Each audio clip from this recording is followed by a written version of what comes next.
Hello friends, स्वागत है आप सभी लोगों का हमारे चैनल क्विक स्टडी में। मैकमल बेस्ट इस वीडियो के माध्यम से दोस्तों आपके यहाँ पर कराऊंगा आर्मी टेक्निकल एनए का फिजिक्स का पार्ट नंबर 12। यानी दोस्तों यहाँ पर आपको भौतिक विज्ञान का भाग नंबर 12 मिलेगा। इससे पहले दोस्तों आपको 11 भाग कराए जा चुके हैं, जहाँ पर आपने महत्वपूर्ण क्वेश्चनों को देखा। और आज भी दोस्तों आपको बेहद ही महत्वपूर्ण क्वेश्चन मिलेंगे, तो आराम से आप कॉपी और पेन निकाल लेंगे दोस्तों। और जो भी क्वेश्चन यहाँ पर आपको मिलते हैं सारे क्वेश्चनों को लगातार आप नोट करते रहेंगे। तो देखिए शुरू करते हैं। पहला क्वेश्चन आपको दिखता है, किसी पदार्थ की अवस्था बदलने के दौरान उसका तापमान डैश हो जाता है। यानी आपको बताना है during the change the state of matter the temperature of the substance. यानी दोस्तों जब आप पदार्थ की अवस्था को बदलते हैं, यानी कोई मैटर आपके पास में है दोस्तों, आपने इसके स्टेट को कन्वर्ट कर दिया, यानी अवस्था को बदल दिया दोस्तों। माना यहाँ पर आपके पास में कोई सबस्टेंस है जो कि आपका सॉलिड के फॉर्म में है, यानी ठोस की अवस्था में है, तो आपने इसको दोस्तों कन्वर्ट कर दिया सबस्टेंस को लिक्विड के फॉर्म में, यानी आपने इसको द्रव के रूप में कन्वर्ट कर दिया। तो यहाँ पर दोस्तों आपको बताना है कि यहाँ का टेम्परेचर और यहाँ का जो टेम्परेचर होगा दोनों में क्या अंतर होगा। यहाँ पर देखिए दोस्तों एक छोटी सी कंडीशन लगती है, आप कंडीशन को याद रखेंगे। जो आपने हीट दी है, हीट गिवन और taken by substance equal to latent heat of substance to fusion और वेपोरेशन। यानी कि दोस्तों कहने का मतलब है जो हीट आपने दी है या कि जो पदार्थ के द्वारा ली गई है वो दोस्तों बिल्कुल बराबर होती है लेटेंट हीट के, यानी गुप्त ऊष्मा के। लेटेंट मतलब गुप्त ऊष्मा यहाँ पे है, वो बिल्कुल दोस्तों गुप्त ऊष्मा के बराबर होती है, जो कि फ्यूजन में यानी संलयन होने में दोस्तों, यानी जब आप पदार्थ की अवस्था को बदलेंगे तो वहाँ पे या तो फ्यूजन होगा या वेपोरेशन होगा। तो वहाँ पे दोस्तों या तो वेपोरेशन में या फिर जो फ्यूजन होता है उसमें, तो वहाँ पर दोस्तों लेटेंट हीट के रूप में यानी गुप्त ऊष्मा के रूप में छुपी रहती है। यानी एक प्रकार से आप कहेंगे दोस्तों जो अवस्था को बदलने वाली जो हीट होती है वो आपकी लेटेंट हीट होती है और वो दोस्तों पदार्थ के अंदर छुपी रहती है, यानी आप उसको मेजर नहीं कर पाते। जो लेटेंट हीट होती है दोस्तों उसका मेजरमेंट नहीं होता है और इसीलिए आप उसको गुप्त ऊष्मा कहते हैं। तो यहाँ पर आप कह देंगे जो आपकी हीट होती है दोस्तों वो आपकी लेटेंट के फॉर्म में छुपी रहती है, जो कि पदार्थ को चेंज करने में काम में आती है। और आप कह देंगे यहाँ पे दोनों का टेम्परेचर दोस्तों बिल्कुल सेम रहता है। इसको आप एग्जाम्पल के माध्यम से यदि समझना चाहें दोस्तों, आपने देखा होगा जो भाप होती है यानी जो आपका वेपर होता है, उससे जलने की तुलना में दोस्तों उबलते हुए पानी से हाथ डालने में कम आपको जलन होती है। यानी कि एक प्रकार से यहाँ पे जो भाप से जलना होता है वो ज़्यादा दर्दनाक होता है। तो इसका रीज़न यही होता है कि जो भाप होती है उसकी लेटेंट हीट यानी कि गुप्त ऊष्मा दोस्तों बॉइलिंग पानी के मुकाबले में ज़्यादा होती है। तो यही आपका गुप्त ऊष्मा का रीज़न होता है। तो यहाँ पर आप कह देंगे रिमेन सेम होगी, यानी कि वही रहेगी। अगला क्वेश्चन देखिए दोस्तों, एक व्यक्ति तालाब पर चलती हुई नाव में बैठा है। जब व्यक्ति तालाब का कुछ पानी पी लेता है, तालाब के पानी का स्तर क्या होगा। यानी कि आपको बताना है a man is sitting in a boat which is floating in a pond. If a man drink some water from the pond, the level of water in the pond will. दोस्तों यहाँ पर देखिए माना कोई पॉन्ड है, कोई तालाब है दोस्तों, और तालाब में नाव में कोई व्यक्ति यहाँ पर बैठा है। तो ये व्यक्ति अगर थोड़ा पानी पी ले यहाँ से, यानी कि पानी यहाँ पे पी लिया इसने, नाव में बैठा है, तो आपको बताना है जो लेवल होगा दोस्तों पानी का पॉन्ड में, उसमें क्या चेंज आएगा।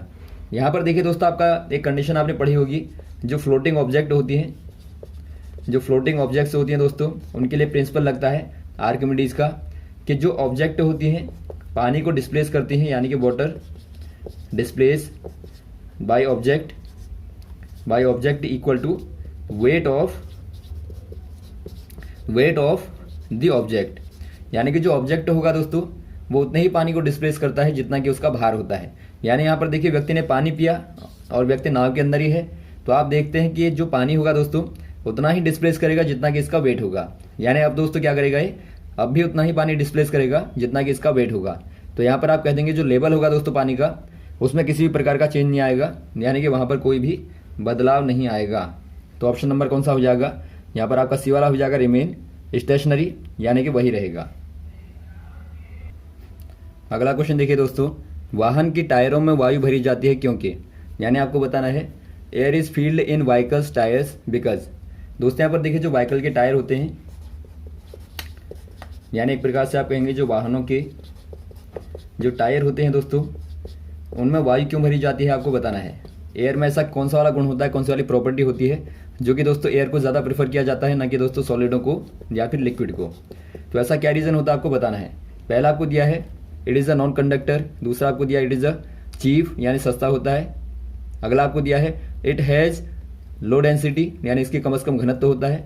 और यहाँ पर आपको दिया फोर्थ वाला इट इज़ हाईली कंप्रेसिबल। यहाँ पर आपका फोर्थ वाला हो जाएगा दोस्तों, ये क्या होती है, इट इज़ हाईली कंप्रेसिबल, यानी दोस्तों आप इसको बहुत ज़्यादा क्या कर सकते हैं, दबा सकते हैं, यानी कि इसका जो संपीड़न होता है दोस्तों वो बहुत ज़्यादा होता है। यदि आप देखें लिक्विड में या दोस्तों आप सॉलिड में देखें तो इनके मुकाबले में तो एयर बहुत ज़्यादा इनके मुकाबले में कंप्रेसिबल होती है, यानी संपीड्य होती है। तो यही रीज़न होता है। तो ऑप्शन नंबर आप डी वाले में टिक कर देंगे, ये दोस्तों आपकी ज़्यादा संपीड्य होती है। अगला क्वेश्चन दिखता है दोस्तों आपको, here in velocity time graph which segment of the graph shows the retardation, यानी कि आपको बताना है ग्राफ में कौन सा टुकड़ा रिटार्डेशन को दिखा रहा है। दोस्तों यहाँ पर देखिए आपको वेलोसिटी टाइम ग्राफ दिया है, टाइम, और यहाँ पर वेलोसिटी दी है यानी वेग दिया है और समय दिया है। तो ये ग्राफ दोस्तों आपका इस प्रकार से बना हुआ है और यहाँ पर आपके पॉइंटों के नाम है ओ, ए, और यहाँ पे बी, यहाँ पे सी और यहाँ पे डी। तो यहाँ पे आपको बताना है कौन सा वाला रिटार्डेशन को दिखा रहा है। रिटार्डेशन मतलब होता है दोस्तों आपका डिक्रीजिंग इन एक्सेलरेशन, यानी कि एक प्रकार से आप कहेंगे डिक्रीजिंग इन एक्सेलरेशन, यानी कि त्वरण में दोस्तों कमी, या फिर आप कहें नेगेटिव एक्सेलरेशन। नेगेटिव एक्सेलरेशन यानी कि ऋणात्मक त्वरण।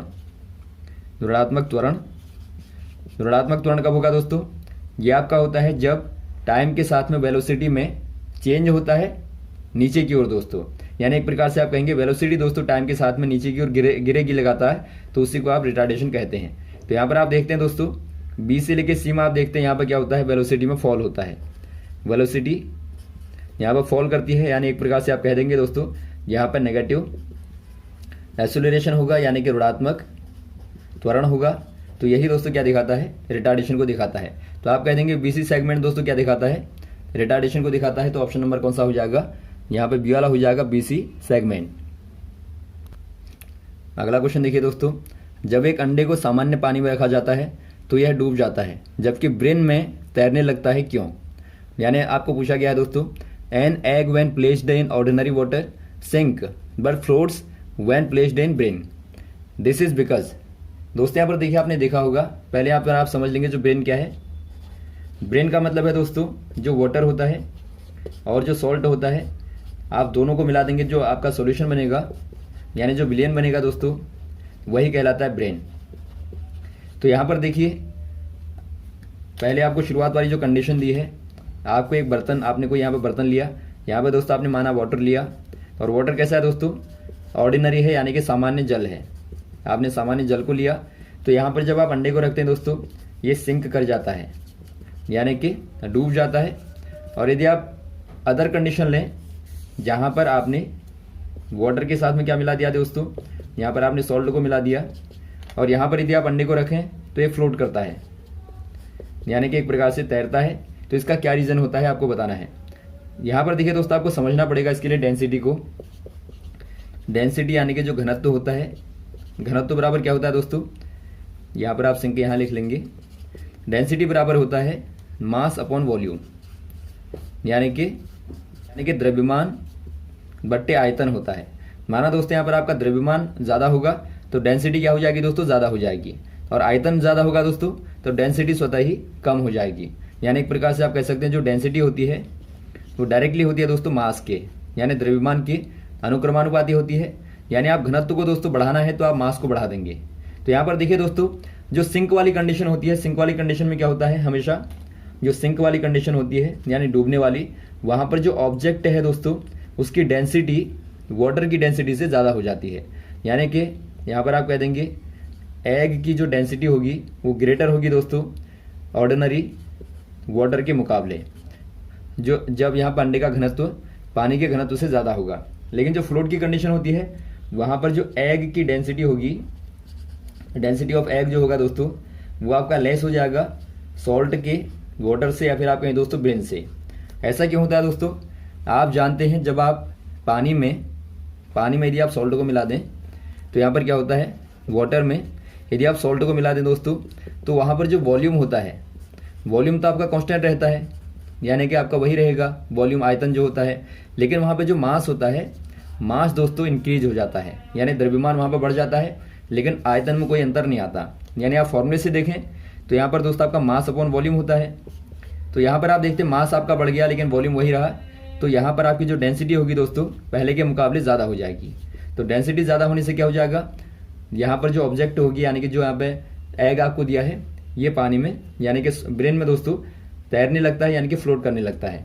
तो यहाँ पर दोस्तों आप कंडीशन सी वाली देखते हैं, density of brain is greater than that of water, यानी कि ब्रेन का जो घनत्व होगा उस पानी से अधिक होगा। तो ऑप्शन नंबर आपका सी वाला सही हो जाएगा। अगला क्वेश्चन दिखता है दोस्तों आपको, डैश द्रव ऊष्मा का बहुत अच्छा चालक है, यानी कि आपको बताना है dash liquid is very good conductor of heat. यहाँ पर आपको लिक्विड दिए हैं दोस्तों, आपको गुड कंडक्टर बताना है इनमें से, यानी कि अच्छा चालक कौन सा वाला है आपको बताना है। पहला आपको दिया दोस्तों मरकरी, दूसरा आपको दिया वाटर, तीसरा आपको ईथर दिया है, चौथा आपको बेंजीन दिया है। यहाँ पर जो पारा दिया है दोस्तों शुरुआत वाला मरकरी, मरकरी यानी कि जो पारा है ये क्या होता है दोस्तों, एक प्रकार से रूम टेम्परेचर में लिक्विड के फॉर्म में रहने वाला एकमात्र मेटल होता है। मेटल यानी कि दोस्तों धातु होती है जो कि रूम के टेम्परेचर पे लिक्विड के फॉर्म में रहती है। और आप जानते हैं दोस्तों मरकरी का यूज़ कहाँ पे किया जाता है, इसका यूज़ दोस्तों खासतौर पर टेम्परेचर को मापने के लिए, मेज़र करने के लिए पारे में यानी कि थर्मोमीटर में किया जाता है। तो यहाँ पर आप कह देंगे दोस्तों जो ऊष्मा का अच्छा चालक है वो आपका मरकरी हो जाएगा, ऑप्शन नंबर ए वाला। अगला क्वेश्चन देखिए दोस्तों, जब दो बर्फ के टुकड़ों को एक साथ दबाया जाता है तो एक टुकड़ा बन जाता है, क्यों? यानी आपको पूछा गया है why do two ice blocks join to form one block when pressure together. यानी कि दोस्तों आपने देखा होगा जब आप दो आइस के ब्लॉक को लें, आइस का एक ब्लॉक यहाँ पे है एक ब्लॉक यहाँ पे है, तो आप दोनों को दोस्तों यहाँ पे प्रेशर करें या फिर आप दोस्तों इनको दोनों को क्या करें, प्रेस करें दोस्तों। तो प्रेशर करने पे क्या होगा, दोनों को दोस्तों ये आपस में एक साथ जुड़ जाते हैं, यानी कि जुड़ने के बाद दोस्तों ये वन में कन्वर्ट हो जाता है। यहाँ पर टू थे और ये बाद में वन में कन्वर्ट हो गया। तो ऐसा क्यों होता है आपको रीज़न बताना है। यहाँ पर देखिए दोस्तों जब आप आइस को दबाते हैं, प्रेस करते हैं, तो यहाँ पर जो प्रेशर लगता है, प्रेशर क्या करता है, प्रेशर दोस्तों थोड़ा सा यहाँ पे हीट को जनरेट करता है, यानी कि थोड़ा सा यहाँ पे ऊष्मा को पैदा करता है दोस्तों। और ऊष्मा के जनरेट होने से क्या होगा, यहाँ की जो आइस की लेयर होगी, जो बाहर वाली लेयर होती है, ये दोस्तों क्या करते हैं, मल्ट कर जाती है, यानी कि पिघल जाती है और ये लिक्विड के फॉर्म में आ जाएगी। और लिक्विड में आने के बाद दोस्तों क्या होता है, चूँकि यहाँ पे लिक्विड का जो प्रेशर होता है, फ्रिक्शनल प्रेशर होता है, फ्रिक्शन या फिर आप कहें घर्षण जो होता है दोस्तों, वो दोस्तों सॉलिड की तुलना में, यानी कि जो द्रव का घर्षण होता है ठोस की तुलना में दोस्तों क्या होता है, कम होता है। तो यहाँ पर फ्रिक्शन के कम होते ही दोस्तों क्या होता है, ये आपस में चिपक जाते हैं। और आपस में चिपकने के बाद क्या होगा, due to very less temperature या फिर आप कहें दोस्तों वेरी लो टेम्परेचर, ये आपस में दोबारा से चिपक जाते हैं। यानी एक प्रकार से आप देखते हैं पहले शुरुआत में आपने यहाँ पे दबाया तो इससे हीट जनरेट हुई और हीट ने क्या किया दोस्तों, थोड़ा सा लेयर को पिघलाया, बाहर वाली लेयर को पिघलाया, और बाहर वाली लेयर पिघलने से फ्रिक्शन वहाँ पर कम हो गया, यानी घर्षण कम हो गया। घर्षण कम होने से आपस में चिपक गई और बाद में दोबारा से दोस्तों लो टेम्परेचर के कारण दोबारा से वो क्या हो जाते हैं, फ्रीज हो जाते हैं, यानी एक प्रकार से जम जाते हैं। तो ये प्रोसेस होती है। तो यहाँ पर आप क्या कह देंगे दोस्तों, melting point of ice is lower with increasing pressure, यानी कि एक प्रकार से आप कह देंगे दाब बढ़ाने पर बर्फ का जो गलनांक होता है दोस्तों क्या हो जाता है, कम हो जाता है। क्योंकि जो मेल्टिंग होगा दोस्तों यानी गलनांक होगा वो कम होने से ही क्या होता है, यहाँ पर दोस्तों हीट एक प्रकार से इसको पिघला पाती है। तो यहाँ पर आप कह देंगे ऑप्शन नंबर आपका ए वाला सही हो जाएगा। और यहाँ पर विद द रीजन आपने देख लिया।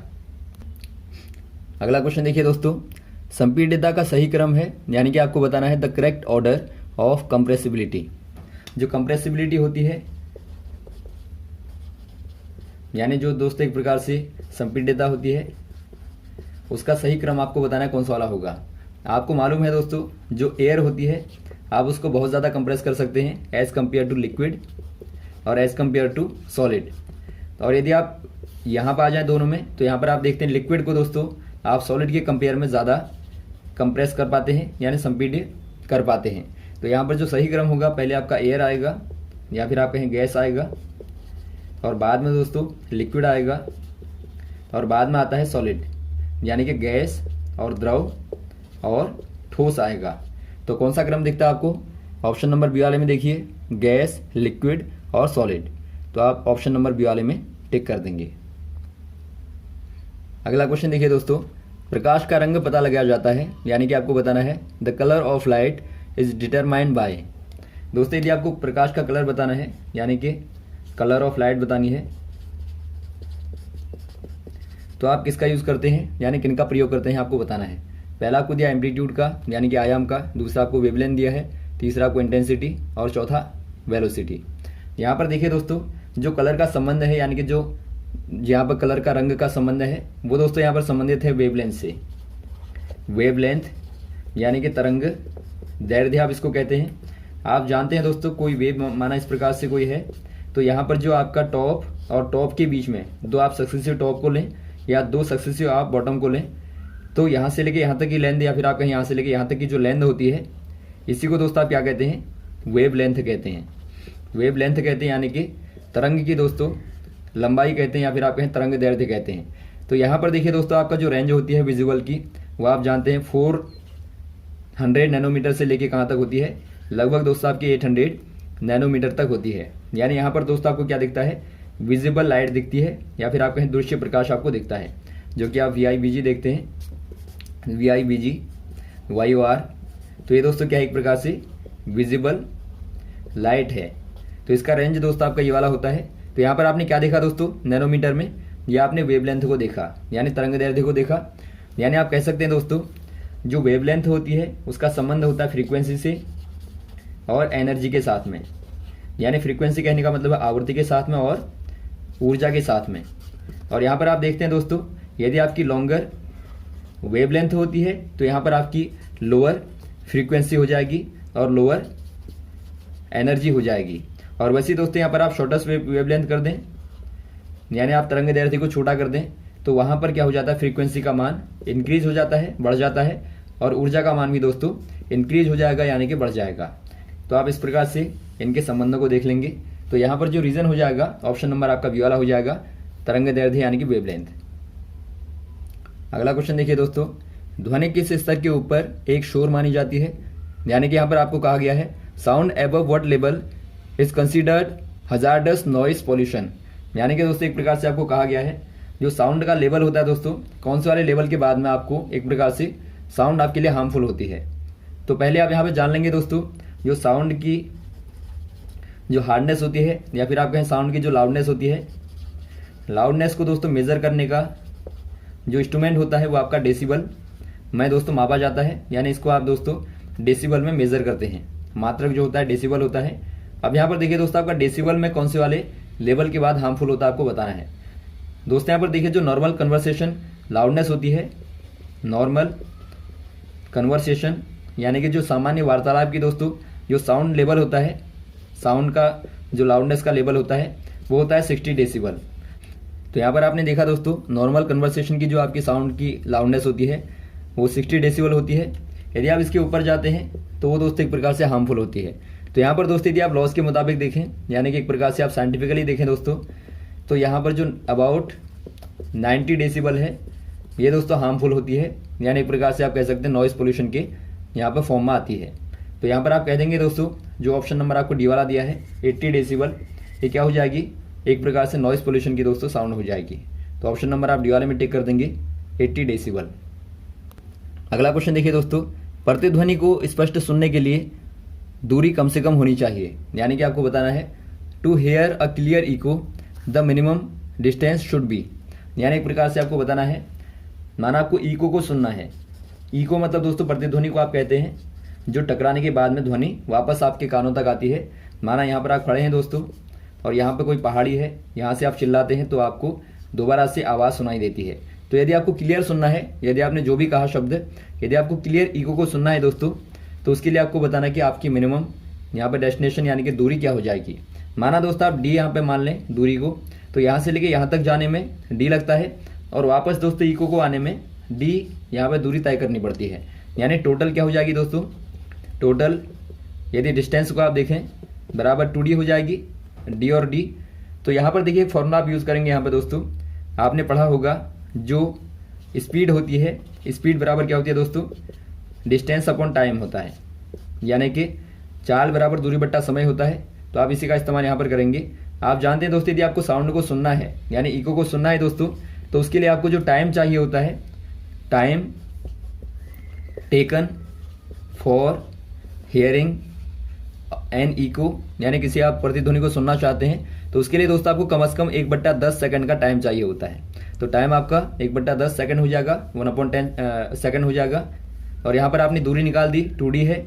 और स्पीड जो होती है दोस्तों, यदि आप साउंड स्पीड को देखें, sound speed in air at normal temperature, तो ये दोस्तों आपकी 330 यानी कि 330 या फिर आपके 330 मीटर पर सेकंड होती है। यानी दोस्तों यहाँ पर आपने केवल नॉर्मल टेम्परेचर पे देखा है, तो आपने नॉर्मल टेम्परेचर पे देखें दोस्तों तो 330 यहाँ पर मानी जाती है। तो यहाँ पर आपने निकाल लिया, स्पीड आपने निकाल ली और टाइम आपने निकाल लिया और डी आपने दोस्तों दूरी को मान लिया 2D। तो यहाँ पर देखिए क्या हो जाएगा, फॉर्मूले में यदि आप मान को रखें, स्पीड बराबर डिस्टेंस अपॉन टाइम, यानी कि स्पीड के स्थान पर दोस्तों आप रखेंगे 330 इक्वल टू, और यहाँ पर आपने डिस्टेंस को निकाल लिया 2D और टाइम को निकाल लिया दोस्तों 1/10 सेकेंड। तो यहाँ से आप हल करेंगे तो 10 ऊपर चला जाएगा, तो यहाँ से आपको मिलेगा 330 इक्वल टू 20D। और यहाँ से D बराबर क्या हो जाएगा दोस्तों, 330/20, यानी काटने पर आपको मिलेगा 16.5, यानी काटने पर आपको दोस्तों यहाँ पर मिलेगा 16.5। तो यहाँ पर आपको दिखता है दोस्तों 16.5 मीटर की दूरी होनी चाहिए, यानी कि D बराबर आपका दोस्तों 16.5 मीटर आपको मिलता है। ऑप्शन नंबर D वाला सही हो जाएगा। तो इस प्रकार से आप आराम से निकाल लेंगे और साथ में दोस्तों फैक्ट भी याद रखेंगे जो कि ईगो में आवश्यक होते हैं। तो यहाँ तक दोस्तों आप क्वेश्चन को तैयार करेंगे और ज़्यादा आपको लगातार क्वेश्चन को बताते रहेंगे, हमारे साथ ये बने रहेगा।